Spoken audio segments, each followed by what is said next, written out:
نحمده ونصلي ونسلم على رسوله الكريم اما بعد فاعوذ بالله من الشيطان الرجيم بسم الله الرحمن الرحيم ان الذين يغضون اصواتهم عند رسول الله اولئك الذين امتحن الله قلوبهم للتقوى لهم مغفرة واجر عظيم۔ بے شک جو لوگ اللہ کے رسول کے پاس اپنی آوازیں نیچے رکھتے ہیں یہی وہ لوگ ہیں کہ جن کے دلوں کو اللہ نے پرہیزگاری کے لیے پرکھ لیا ہے، ان کے لیے بخشش اور بڑا ثواب ہے۔ اس آیت کریمہ کا شان نزول یہ ہے کہ جب پچھلی آیت نمبر 2 سورہ حجرات کی نازل ہوئی یا ایھا الذین آمنوا لا ترفعوا اصواتکم، تو اس کے بعد حضرت ابو بکر صدیق، حضرت عمر فاروق اعظم رضی اللہ تعالیٰ عنہ اور دیگر کچھ صحابہ کرام نے اپنے اوپر بہت زیادہ احتیاط لازم کر لی اور سرکار دو عالم صلی اللہ علیہ وسلم کی خدمت اقدس میں بہت ہی پست آواز میں عرض و معروض کرتے، جیسے کہ اس کی تفصیلاً میں کل عرض کر چکا تھا۔ ان حضرات کے حق میں یہ والی آیت کریمہ آیت نمبر 3 سورہ حجرات نازل ہوئی کہ ان کے اس عمل کو اپریشیٹ کرتے ہوئے، سراہتے ہوئے اللہ رب العالمین نے ارشاد فرمایا کہ بے شک جو لوگ ادب اور تعظیم کے طور پر اللہ کے رسول کی بارگاہ میں اپنی آوازیں پست نیچے رکھتے ہیں، یہی وہ لوگ ہیں کہ جن کے دلوں کو اللہ نے پرہیزگاری کے لیے پرکھ لیا اور ان میں جو موجود پرہیزگاری ہے اس کو اللہ نے ظاہر فرما دیا ہے اور ان کے لیے آخرت میں بخشش اور بڑا ثواب ہے۔ اس آیت کریمہ سے علماء کہتے ہیں 5 باتیں معلوم ہوئی۔ نمبر 1 کہ تمام عبادات بدن کا تقویٰ ہیں، جتنی بھی عبادات ہیں یہ بدن کا تقویٰ ہیں،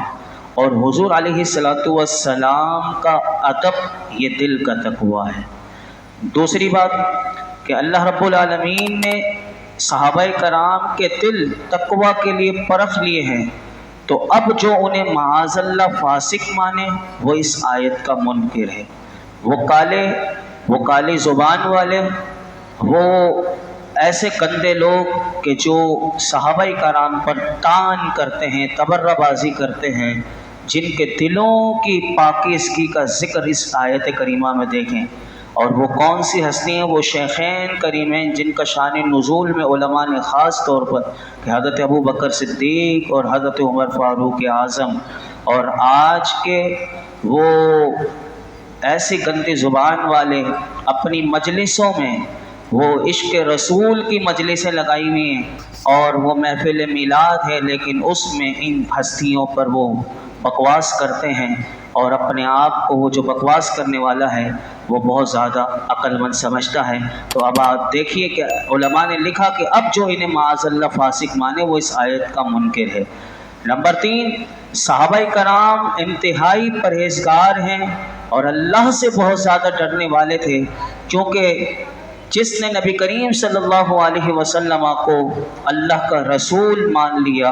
اور آپ کی اس قدر تعظیم کی کہ آپ کے سامنے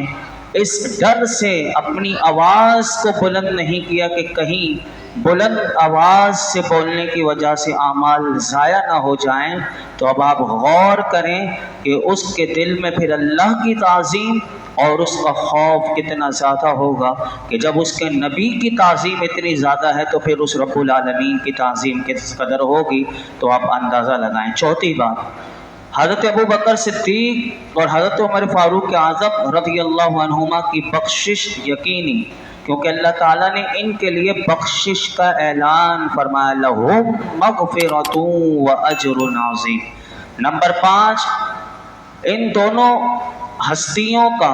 اجر و ثواب جو ہے وہ ہمارے وہم و خیال سے بھی بالا ہے، کیونکہ اللہ جو انہیں اجر دے گا، اللہ نے فرمایا عظیم اجر عظیم، جب رب عظیم کہہ رہا ہے تو یہ تو قیامت کے دن کھلے گا کہ کیسا عظمت والا اور کتنا عظیم اجر ان ہستیوں کو اور تمام صحابہ کو اللہ عطا فرمائے گا۔ تو یاد رکھیے کہ ایسی مجلسوں میں نہ بیٹھا کریں کہ جہاں اگر آپ کسی بھی شیخین کے بارے میں سنیں یا کسی بھی صحابی کے بارے میں ادنا سی بھی اگر آپ کو بو بھی آئے اس کے منہ سے، کوئی بھی ہو، کتنا بھی بڑا وہ پیر ہو یا کوئی بھی کسی منصب کا ہو، اگر آپ کبھی اس کے منہ سے کچھ سنیں اس مجلس کو فوراً چھوڑ دیں۔ یہ نہ دیکھیں کہ وہ کون بیٹھا ہوا ہے اور وہ کیا کہہ رہا ہے، اس مجلس سے پہلے ہٹ جائیے وہاں سے۔ فلا تقعد بعد الذکر مع القوم الظالمین، تو ایسے ظالموں کی مجلس سے انسان کو چاہیے اٹھ کے وہ ہٹ جائے، تو ایسی مجلسوں میں نہ بیٹھے۔ اس آیت کریمہ کے تحت ایک صحابی رسول کی میں شان آپ کے سامنے اسی آیت کے ضمن میں عرض کر کے آگے بڑھتا ہوں۔ حضرت ثابت بن قیس، جن کے بارے میں پیچھے والی آیت آپ نے سماعت کی تھی، وہ اونچا سنتے تھے اور اونچا سنتے تھے تو وہ اونچا بول رہے تھے، اور میں نے یہ بھی کل بتا دیا تھا کہ اونچا سننا اونچا بولنے کے لیے ضرور نہیں، اونچا سننا یہ معذوری ہے، اونچا بولنا یہ معذوری نہیں ہے، اسے سمجھایا جائے گا۔ اب حضرت ثابت رضی اللہ تعالیٰ عنہ نے اپنے معذوری کے باوجود، اب دیکھیے اب یہ ہے قرآن پر عمل، اپنے اوپر یہ لازم کر لیا تھا کہ وہ کبھی بھی نبی کریم صلی اللہ علیہ وسلم کی آواز پر اپنی آواز بلند نہیں کریں گے۔ ان کے بارے میں حضرت انس رضی اللہ تعالیٰ عنہ فرماتے ہیں ہم اہل جنت میں سے، اب یہ کیونکہ حضور نے دنیا میں بشارت دیتی تھی، یہ گھر میں اپنے آپ کو بند کر لیا تھا کہ میں جہنمی ہو گیا، پھر حضور نے بشارت دی نہیں وہ تو جنتی ہے، تو حضرت انس فرماتے ہیں کہ ہم اہل جنت میں سے ایک شخص کو اپنے سامنے چلتا ہوا دیکھتے تھے، اور جب یمامہ کے مقام پر مسلمہ کذاب جس نے نبوت کا دعویٰ کیا تھا اس سے جنگ ہوئی تو حضرت ثابت رضی اللہ تعالیٰ عنہ نے دیکھا کہ مسلمانوں کا ایک گروہ جو ہے وہ شکست کھا گیا ہے۔ اب حضرت ثابت کیا کہتے ہیں، حضرت انس کہتے ہیں یہ دیکھ کر آپ نے فرمایا ان لوگوں پر افسوس ہے، اور پھر حضرت حذیفہ رضی اللہ تعالیٰ عنہ کے غلام حضرت سالم رضی اللہ تعالیٰ عنہ سے فرمایا کہ ہم رسول اللہ کے ساتھ اللہ کے دشمنوں سے اس طرح جنگ نہیں کیا کرتے تھے، یعنی جب ہم حضور کے ساتھ جاتے تھے تو ایسے جنگ نہیں کرتے تھے۔ اور پھر یہ دونوں یعنی حضرت سالم اور حضرت ثابت یہ دونوں اس لڑائی میں ڈٹ گئے اور لڑائی کرتے رہے یہاں تک کہ یہ دونوں شہید ہو گئے۔ حضرت ثابت کی شہادت کے بعد ایک صحابی نے انہیں خواب میں دیکھا، حضرت ثابت کو، تو انہوں نے اس صحابی کو خواب میں کیا کہا۔ اب دیکھیے یہاں پر یہ بات تفسیر ساوی میں علامہ ساوی جی نے لکھی ہے کہ حضرت ثابت نے جن صحابی کے خواب میں آئے تو انہیں کہا کہ فلاں شخص میری زرہ اتار کر لے گیا، جب مجھے شہید کر دیا گیا تو فلاں شخص ہے وہ میری زرہ اتار کر لے گیا، اور وہ لشکر کے کونے میں ایک گھوڑے کے پاس پتھر کی ہنڈیا کے نیچے وہ رکھی ہوئی ہے، لہٰذا حضرت خالد بن ولید کے پاس جاؤ اور انہیں خبر دو کہ وہ میری زرہ واپس لے سکیں، اور رسول اللہ کے خلیفہ حضرت ابو بکر صدیق کے پاس جائیں اور ان سے عرض کریں کہ مجھ پر قرض ہے تاکہ وہ میرا قرض ادا کر دیں، اور ایک میرا غلام ہے فلاں غلام اس کو آزاد کر دیں۔ اب دیکھیے خواب میں آئے اور اس وقت وہ جو لشکر کی کمانڈ کر رہے تھے وہ سیف اللہ حضرت خالد بن ولید رضی اللہ تعالیٰ عنہ ہی کر رہے تھے۔ وہ صحابی آئے اور اپنا خواب حضرت خالد بن ولید کو سنایا کہ حضرت ثابت میرے خواب میں آیا اور انہوں نے اس طرح کہا۔ اب وہ جیسے کہا تھا تو دیکھا تو جہاں جس جگہ کا پتہ بتایا تھا وہیں آپ کی زرہ تھی اور گھوڑے کو بھی آپ کا پایا گیا، اور جیسے حضرت ثابت نے فرمایا تھا۔ پھر وہ زرہ حضرت خالد نے لی اور حضرت ابو بکر صدیق رضی اللہ تعالیٰ عنہ کو اس خواب کے بارے میں خبر دی۔ حضرت ابو بکر رضی اللہ تعالیٰ عنہ نے ان کی اس وصیت کو جو خواب میں انہوں نے کہا تھا، یعنی میرا قرض ادا کر دیا جائے اس زرہ کو بیچ کر، حضرت مالک بن انس کہتے ہیں کہ مجھے اس وصیت کے علاوہ کوئی وصیت معلوم نہیں کہ جو کسی کی وفات کے بعد نافذ کی گئی ہو۔ یعنی یہ دیکھیں یہ ہے اللہ کے